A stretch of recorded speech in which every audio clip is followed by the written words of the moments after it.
Welcome back to the show where I scour the internet looking for the best version of a coveted food item. The chocolate chip cookie and chicken parmesan, the Nashville hot chicken and the egg fried rice, and today the coveted Philly cheesesteak gets the same treatment. Well, welcome back to the channel, peeps. Today I've got 4 really good contenders duking it out for the title of the best Philly cheesesteak. Entering the ring today is Kenji Lopez-Alt and Guga Foods, BuzzFeed Tasty, and a newcomer, Natashas Kitchen. I chose these because they all look incredible, but they also offer a really great variation of super classic and traditional to some more unique flavors and international spins on this classic sandwich. Whose Philly cheesesteak will come out on top? Let's get right into this one. As with most of these giant versus episodes, I'm going to be starting out with the more traditional recipe, and then we're going to get a whole lot funkier and unique as we move along. But let's start with the newcomer, Natashas Kitchen. I grabbed some hoagie rolls and mayonnaise, a ribeye steak and some provolone cheese, salt and pepper, a large yellow onion, butter, and fresh garlic. As I get started prepping up this first sandwich, I gotta give a shout out to my Philly peeps out there. The reason I call you guys peeps to begin with is because my favorite YouTubers of all time, Jesse and Gina, used to call their viewers that. There was like a 4 or 5 year span there where I did not miss a single day's worth of videos from them. I don't know how they uploaded that much. Where Casey Neistat was kind of like the quintessential New York City YouTuber, they kind of had Philly on lock. They're also a big reason why I even wanted to visit there a couple years back, and I got to try a whole bunch of cheesesteaks. I tried some of the touristy ones like Gino's and Tony Luke's, as well as a local spot I don't remember the name of. But they were all pretty damn good, if my memory serves me correct, so I'll have a pretty good baseline knowledge of where to compare these recipes to. And almost everything in this first recipe is as traditional as you get. We're gonna use thinly sliced ribeye, we're using some caramelized sweet onions, a toasted hoagie roll. Maybe the only unique thing about this version is the garlic butter, but I'm pretty sure there was some kind of garlic in a few of the sandwiches I had. And each one of your components gets touched down on a cast iron or your flat top before being tossed all together. This is definitely one of those foods that is greater than the sum of its parts. It seems very basic. You know, you got beef, onion, and cheese in a sandwich, but it is just such a perfect marriage. It can be a drunk food, a dinner food, a lunch food. Hell, I'd even eat one for breakfast. And I'm willing to bet that this first version will fit all those adjectives and descriptions just perfectly. I don't care what time of the day it is for you, or how recently you just ate. I know y'all want to take a bite of this. This looks so good. If you don't, either you're a vegetarian or you're just lying.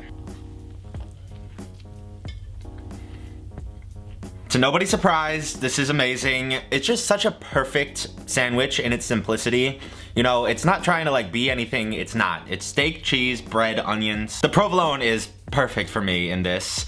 I will say the mayo feels a little bit gratuitous. You know, you've got so much other fat going on, the butter, all that beef fat and the drippings. Unless you're adding it for flavor, like a Japanese mayo, chipotle mayo, you'd be fine to skip it, I'd say. There's just never a day where I wouldn't be happy to eat this for a meal. It is a perfect food and a very excellent place to start. Next up is somebody who is undefeated on the channel in these versus episodes. Guga Foods, who took the crown from the poutine video. So let's see if he can keep the streak going. You will need some brioche rolls and beef tallow, salt and pepper, and ribeye steaks, the world's largest white onion, and some cheese whiz. So let's just get the elephant out of the room first, these funny looking brioche hot dog rolls. In his video, he is using something called medianoche bread, which I could not find, and apparently the closest thing to that is some kind of enriched bread, something like a brioche, maybe a challah bread even, something that is very yellow from the eggs or butter in there. So let's just picture this test as a tasting proof of concept. It'll just be like a miniature version of Guga's. And besides the bread, some other differences from the first one are gonna be the way that we slice up this steak. With the Natashas, we just tried to cut it paper thin and then left those strands. This time around, we're cutting them a little bit thinner because we're gonna go back through the opposite direction to try to get little half-inch cubed pieces of beef instead. And almost exactly like the last time, I got my main 2 ingredients working in my cast iron with that beef tallow, our onions and steak bits, And then the last component of this obviously is the cheese whiz. You guys know I am not the biggest fan of super heavily processed cheese products. I'd rather just make a quick little cheddar cheese sauce that takes 10 minutes. But apparently this is even more traditional than the provolone from the last time. Guga says it in his video, and of course Jesse from PvP used to say it all the time in their vlogs too. Actually, here's a little fun, embarrassing moment since I can't stop talking about them. If you don't believe my Jesse and Gina obsession, here is me wearing the same shirts every time I did anything YouTube related. I was a fanboy, for sure, what can I say, but I mean, nothing's really changed. This version gets finished up in our miniature little brioche roll. It is not getting toasted, so we'll have to keep an eye on if it gets soggy or not, but let's give option number 2 a shot. Definitely doesn't look very standard. Kind of looks a little bit silly to some of you, I'm sure. But you should just wait till the next 2 if you want to go there.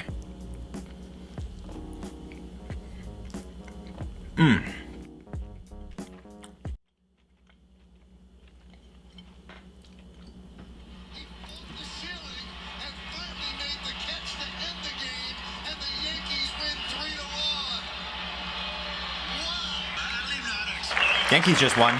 This is delicious. This combination of bread and cheese and steak is phenomenal. In a shocking turn of events, I think I like this cheese more than the provolone in this application anyway. It's almost kind of like American cheese on a burger. It's really the only time I kind of crave it, and it works so well. It's maybe not the highest quality cheese product out there or the healthiest for you, but it works. The only thing that I still prefer from the last one is the thickness that I cut the steak at. The thickness of this kind of makes you have to chew a couple more times, which is not a big deal. It's just one minor thing I prefer from the last one. Yeah, all these are gonna be great. I'm gonna be very happy today, but where's my lactate?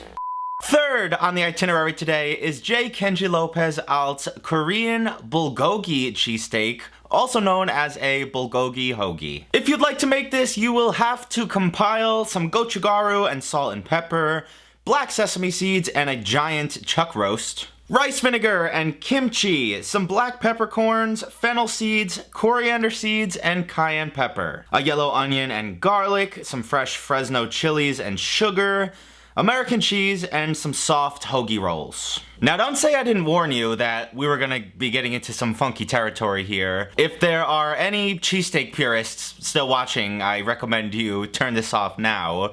This thing is getting loaded with kimchi. It's gonna get seasoned with the gochugaru, black sesame seasoning blend, and first and foremost, I wanted to get the pickling liquid ready for our pickled Fresno chilies. This was just a super simple brine of the rice vinegar and water, sugar, salt, and some toasted up spices. I sliced my peppers as thin as I could so that they will pickle a little bit faster. So I figured after about 2 or 3 hours in the fridge, they'll be ready to be used. Another huge thing with all of these recipes that I have somehow not mentioned until right now, it is highly recommended that you freeze your beef for at least an hour before you try to chop it. Unless you have like a deli slicer at home, of course, but unless you freeze it and firm it up a little bit, there is no way in heck you will be able to slice this nice and thin. A nice sharp chef's knife is also recommended for this, and if you don't have one, you can get yours at mason.com/Seymour. This video is not sponsored, but I do genuinely love them, and this knife, obviously, I use it all the time.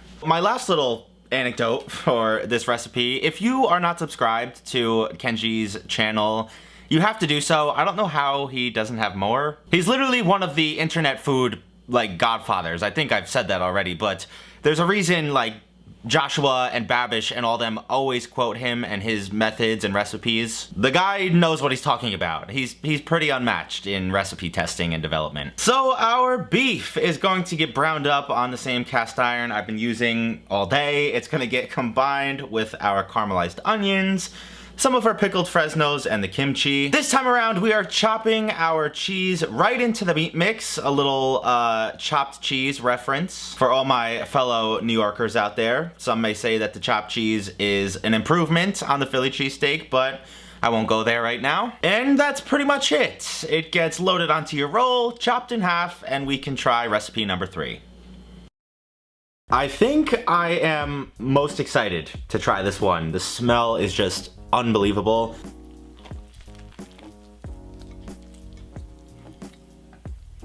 This is incredible. I have already eaten most of my half before I could even stop myself to talk. The addition of that little spice in there is just so good. It elevates it so much more. I thought the American cheese would be kind of a weird combination. I thought that was an interesting decision, but it works. It's so good. The only thing holding this one back is the texture of the beef. If I was able to get this a little bit thinner, or if I had a deli slicer, this would be in first place, unquestionably. But you just got a few pieces like this that are enough to like hold up the bite in your mouth, and it takes a little while extra to chew. Man, is this good though. If the beef was sliced thinner and there was actually some more cheese, I think this would be up there with the best cheesesteak I ever had in my entire life. Even without those, I still think this one has to take first place today. Last today, and potentially least, is BuzzFeed Tasty. And boy, do I have a treat for you guys and have not really positioned them for success. I am trying their vegan Philly cheesesteak. Listen, you guys are always asking me to do more vegetarian and vegan recipes. I've wanted to do them, I just haven't had a reason to. And this doesn't look bad at all. Plus, what better time to start than in a competition with some of YouTube's other great food creators who are using the real thing. I grabbed some soy sauce and onion powder, garlic powder and paprika, vegetable stock and olive oil, salt and pepper and a green bell pepper, an onion and carrots, tomato paste and nutritional yeast, Westchester sauce and vegan butter, a roll and a lemon, some garlic, a potato, lots of oyster mushrooms, and fresh parsley. I know some of you are probably screaming from the rooftops that this is unfair. Why am I hanging vegans and vegan recipes out to dry? I see nothing unappetizing in this video. Pretty much everything they use looks delicious. Plus, this is my channel, and I'm gonna take one time to do what I want. Now, obviously, we've gotta come up with the two components, the cheese and the beef, and the substitutions for each one. The beef portion is going to be basically equal parts of onions, green peppers, and our oyster mushrooms that have been loaded up with seasonings and spices such as the paprika, onion and garlic powder. Even if this doesn't taste like meat or stand up to the last few, I'm sure this will still taste great. And then later on, we've got to make a cheese sauce made of nutritional yeast, a potato, a carrot, some veggie stock, and some other stuff. I swear that some big shift has happened in grocery stores to where these more unique and less utilized food items are just popping up more and more since I started these videos. Back in the day, I could never find something like nutritional yeast or gochugaru. Even something like Kewpie mayo was nowhere to be seen. I had to order all that stuff online. But in the brief 5 or 6 years I've been doing these videos, I'm able to find all this stuff actually a lot easier than I used to. I'm not about to infer why that's happening. We can leave that conversation for another day. But I started working on my cheese sauce by boiling off a potato and a carrot. I'm only boiling them because it seems like that's how they cooked their veggies in the video. And then they get whipped up in a food processor along with olive oil and a whole cocktail of spices. I am cautiously optimistic about this. I'm gonna keep my hopes relatively high. And after plopping our meat mix into our bread and loading on some cheese, it is finally time to try the fourth and final recipe of the day.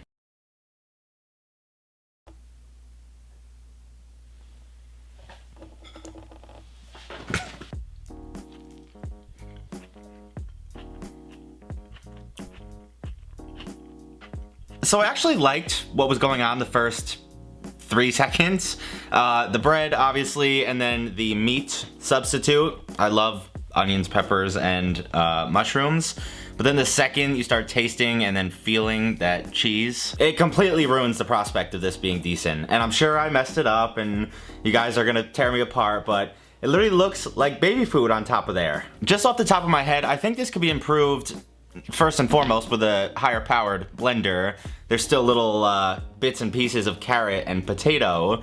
And also if you roasted the vegetables instead of boiling them, because I feel like there's just so much extra water from boiling. Although this is just like 70% water with the vegetable stock, so I don't know. Is it terrible? No. Like I said, I do like the mushroom mixture. Is it edible?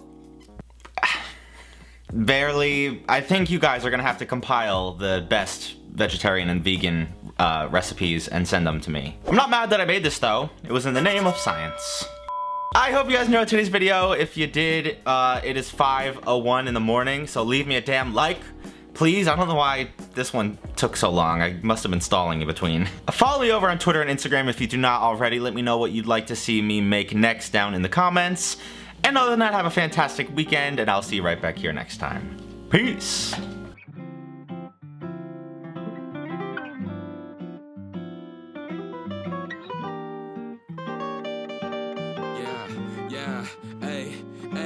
With the M without the AD. Flipping burgers and my money super lazy.